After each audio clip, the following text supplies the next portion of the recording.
Yo, what's up everyone? Welcome back to the channel, and today I'm going to show you how to share payments on Venmo's social feeds. Let's get straight into the video.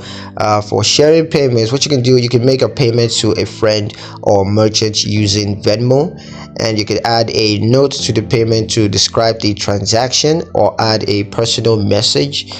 You can also choose to share the payment on Venmo's social feed by selecting the share option. And now you want to select the audience for the shared payment, such as public, friends, or it could be private.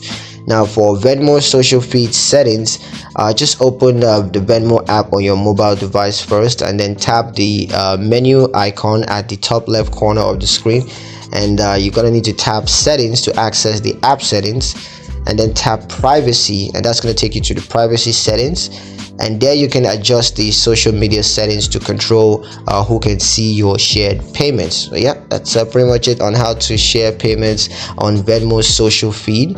Like the video if you like the video, comment down below, let me know what your thoughts, share the video with your friends, and subscribe to the channel if you haven't done that already, and I will see you guys in the next one. Peace.